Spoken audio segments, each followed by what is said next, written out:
Welcome to Jessie's Bookish Babbles. I'm Jessie, and this is going to be a book haul. This will be part 2 of my January and February book haul because I bought way too many books to talk about in one video. And this is going to be all of the new books that I bought directly from bookstores, or in some cases through a publisher. And there are quite a few to talk about, so I just kind of want to just get right into it. I will say that this is my 4th attempt at filming this video, and no matter what it turns out like, I'm kind of just gonna post it and move on. No more redos.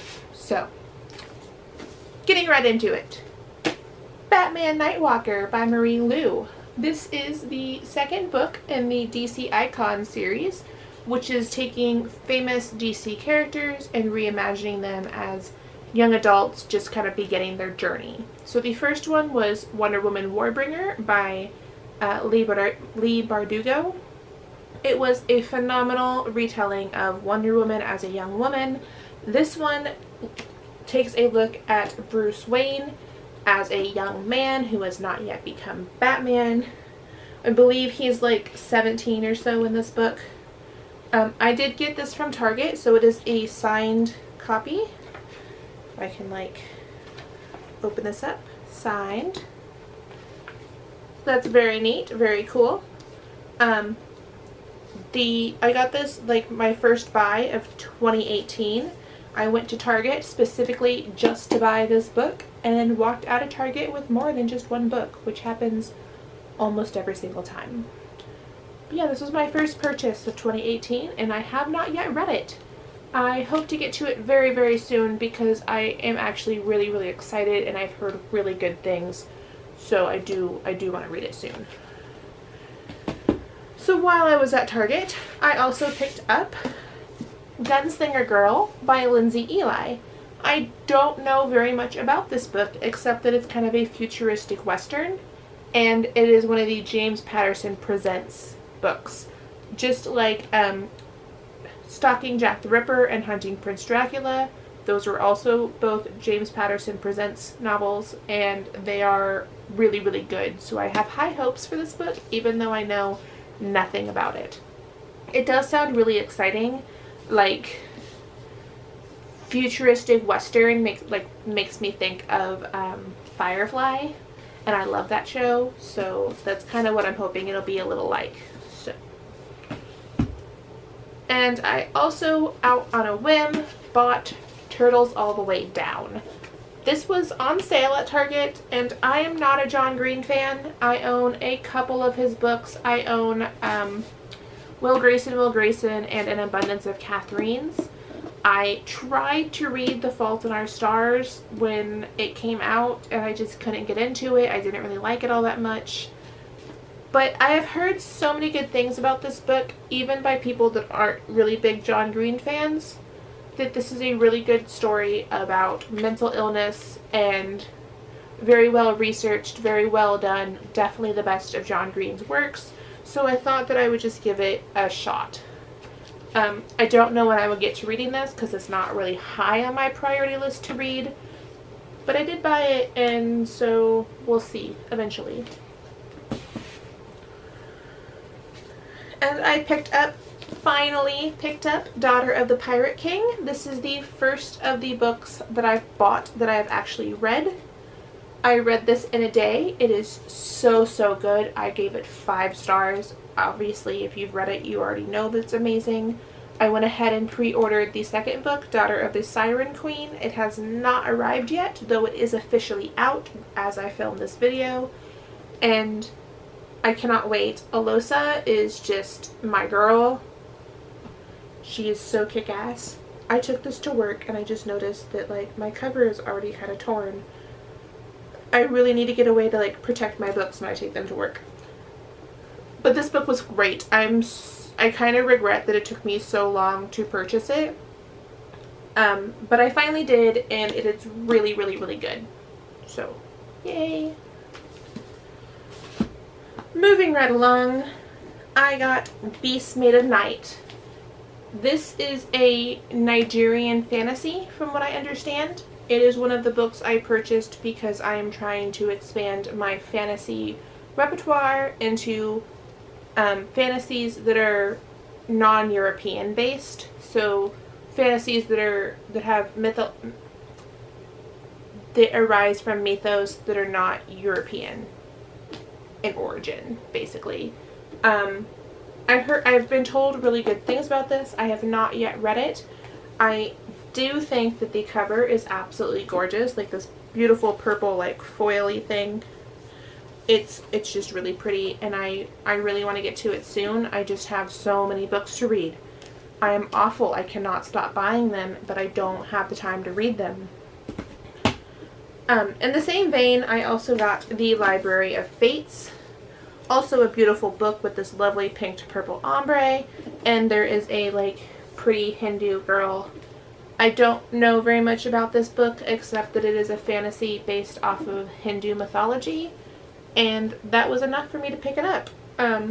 So I'm really excited to read it and get to it. It is gorgeous, and I'm hoping the story will be just as gorgeous. Moving on, I picked up The Empress by S.J. Kincaid. This is the sequel to The Diabolic, which is located up here. I haven't read The Diabolic.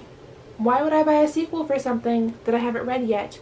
Well, it's because I have absolutely no self-control when it comes to buying books. I do really, really, really want to read this series, and sometimes I pick up sequels as a way of encouraging myself to finally pick up the first book and read it. So that's kind of what this was meant for, to tell myself to finally read the damn book. I'm going to do it in March. Diabolic is on my list. And I got another beautiful book. This is gorgeous. This is Winter Song by S.J. Jones. This is apparently a retelling of The Labyrinth. I am like 11 pages into it. It's my current read. And so far, it's good. You can't really tell much from 11 pages, but it seems like it's going to be really good. It looks beautiful, and so far the writing is really lovely. And I've just never heard of a retelling of The Labyrinth before, so that really caught my attention, and I picked it up. Hopefully I get to it soon. Finishing it soon. I've already started it, so. I also got Radio Silence by Alice Oseman. This is the second book that Alice has written. I have not read anything by her, but this is the one that I've gotten the most hype for. I started it, as you can see, but I did not make it very far before I realized I just wasn't in the mood for a contemporary. I am very much more a science fiction and fantasy reader. Contemporaries have to be really, really special to hold my interest, and while this one is intriguing, it's just I wasn't feeling it at the moment, so I'm sure that I will return to it sometime soon. In that same vein, I picked up Meet Cute, an anthology of short stories centering around the moment when a main character meets their love interest. They're not full stories, it is just the moment they meet and that moment of possibility. I intended to read this on Valentine's Day, and didn't get to it because I was really busy. And now that it's March, because today is officially March 1st, I'm probably not going to get to it until next year. But I have it, and I will read it at some point.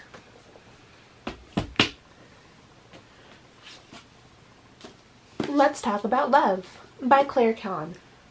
This book was amazing. This is a contemporary that I picked up and read in a day and loved and am still obsessing with, even though it's been a few days now since I finished it. It was just, this book is completely phenomenal. It is about Alice, who is a young woman in college. She has not quite figured out what she wants to do with life, and she's having troubles navigating the world of romance and dating because Alice is asexual and none of her romantic partners really understand that concept. As a bisexual or bi-romantic or pan-romantic, however you want to put it, pan-romantic, asexual woman myself, I really, really connected with this book. And Alice is she's so joyful and adorable, and I just loved her so much. I cannot say enough good things about this book. Please pick it up. It's fantastic. Moving right along to Reign of the Fallen. This is another book I picked up specifically because I've been told it has bisexual representation. I have not read it yet. It is on, it's really high on my list of books to read pretty immediately. It is about a girl who has the ability to bring people back from the dead, and they retain their personality as long as nobody sees their skin. That is my understanding of the how this world works. And for reasons unknown, more and more of the dead are turning into these mindless beasts due to their skin being exposed. I'm really not sure. That's probably why I need to read the book. But I have heard that not only is the main character a bisexual female, but there are other queer characters. There's a lot of really great representation in this book, and so it's really, really high on my books to read. So. And then I got What's Left of Me by Kat Zhang. I attempted to purchase a used copy of this book on a buy-sell trade Facebook page, and it got lost in the shipping or possibly stolen. I'm really not sure. So the kind of person that I bought the used book for took my money and used it to buy me a brand new copy of this book. So it is beautiful, hardcover. This book is about a society where everybody is born with two personalities. Like each physical body has two personalities living within it, and as the body grows, one of the personalities dies out. But in this particular case, both the personalities have maintained complete control, or both are just as strong as the other. And basically what happens is that society at large decides that she can't have two souls inside her body, so one of them must be killed. She does obviously neither individual residing in this body want to die, and that's the conflict of the book. Don't know how it ends yet because I haven't read it, but I'm gonna soon.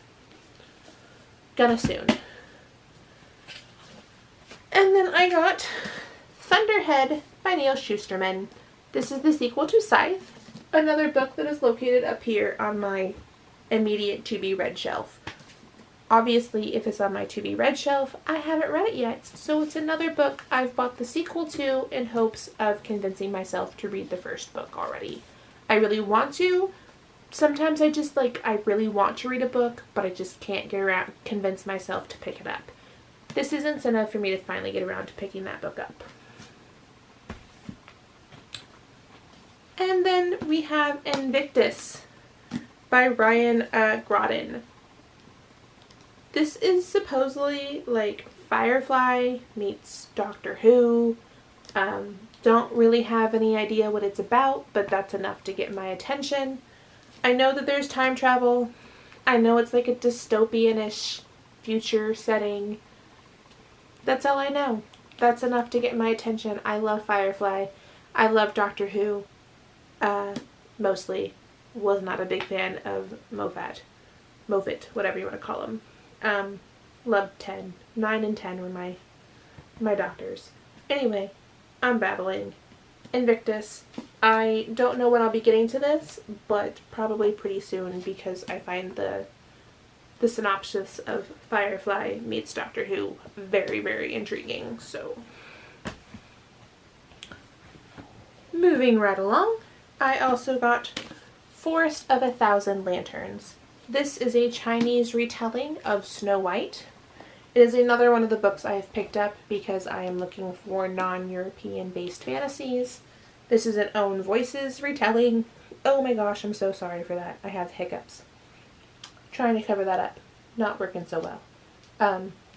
This is an Own Voices retelling, and I follow Julie Dow on Twitter, and she's such an adorable person. She's so sweet and continually trying to bolster other POC authors and get their books out there too. And I'm really excited to read this book because it sounds like a wonderful, fantastic read. And I really like retellings, so. Next I have Labyrinth Lost, another fantasy based off of non-European mythology. This is based off of Mexican mythology, I think. I know it's Latino. I actually don't know what part of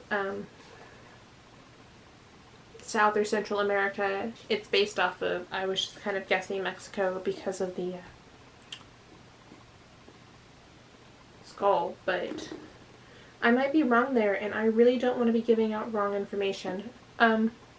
This is supposed to have a bisexual main character, and I'm really intrigued by that as well. And another Own Voices book, and just I've heard really good things. I really need to get to this book. Obviously, I need to get to all of these books. They all sound so good. I just don't have the time. I need to find more time. I need to get a time turner. Your Welcome Universe by Whitney Gardner. I picked up this book because of the representation of deaf culture is supposed to be really, really good. I took several years of American Sign Language in college. I wanted to be an interpreter very, very badly, and my instructor finally took pity on me and told me it was not going to work out. I just don't have the coordination to be very good at sign language. I can get my point across, but not so good at interpretation. But I have studied deaf culture, and I have a deaf friend that I've known since I was in kindergarten, and she recommended that I read this book. She thought I'd really, really like it. She loved it. She has younger kids that are 10 or so, and they've read it and they liked it. So we'll see what it's like. I'm really hoping it is everything I've been told it's going to be, because that sounds great. Moving along to Moxie. Moxie Girls Fight Back. That's all I know about this book, is that it's about a kick-ass girl. And it's about female characters, or females that have strength and power and stand up and talk back. And I'm for that. I don't know anything else about the plot. I wish I did, so that I could tell you guys more and convince you to read this. But really, this should be enough. Kick-ass girls fighting back. That's all I needed. And we have Timekeeper by Tara Sims. The second book has come out. I did not buy that one. I bought this one. Timekeeper is a steampunk-ish novel, and it has a gay main character. So that's pretty much all I know about it, and all of the reason I have for buying it. I have always been very drawn to steampunk books. I wrote my thesis and my senior thesis on the steampunk genre when I was in college, and this book came out after I graduated from college, unfortunately, so I couldn't include it. But I kind of lost interest in the genre because it was very, very white, very, very straight, very, very plain, and the books kept doing the same thing, and I kind of just got tired of it. This book sounds like it reinvents the genre, kind of, and So I'm hoping it rekindles my love for something that I've kind of lost interest in. So I have a whole lot of high hopes for it. Next we have A Quiet Kind of Thunder by Sarah Barnard. This book has been on my radar. Like Your Welcome Universe, this book also has the use of American Sign Language, or maybe not American Sign Language, it might be British Sign Language. I think the author is actually a UK author. But one of the main characters is mute, and it's just her trying to navigate the world. I finally actually picked this up because Books and Lalas were my favorite YouTubers to follow here, and she said that this is one of her favorite books.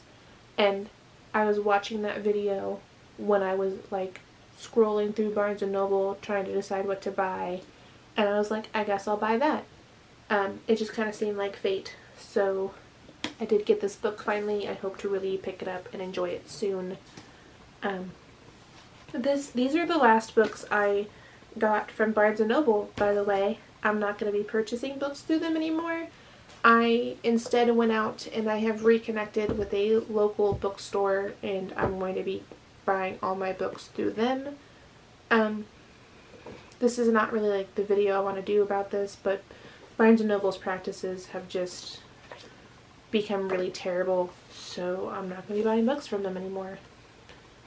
Anyway, Not Your Sidekick by C.B. Lee, which is superheroes and queer characters, and it's supposed to be so amazing. Not Your Villain is out, and Not Your Backup is supposed to come out, I think, sometime later this year. I hope so, because I've heard nothing but amazing things about these books, and I know that as soon as I read this book, I'm going to want the sequel, and as soon as I read the sequel, I'm going to want to read the next book, and I'm not very good at patience, so that's kind of why I haven't read it yet. I'm just kind of like, if I don't read it, I'm not going to want the sequel, except I already want the sequel, so I don't really understand. I don't understand myself sometimes. And finally, this book just came in the mail 2 days ago. Sight Witch by Susan Dennard. I picked this up from Good Choice Reading. I will link them down below because you should definitely go check them out. They provide autographed books through virtual signings, so this is personalized to me as well as autographed. I have already read this book. I took it to work. I read it in like 3 hours. It's so good. It is, there's like, it's in diary format, and there are like illustrations, and it's really, really cool. Truth Witch and Wind Witch. Truth Witch was my favorite book of 2016. Wind Witch was my favorite book of 2017. I don't know if this will be my favorite book of 2018. Probably not, in all honesty. But it did change so much of what I thought I knew about the other two books. And now I just want to reread the entire series and like take notes and like annotate the books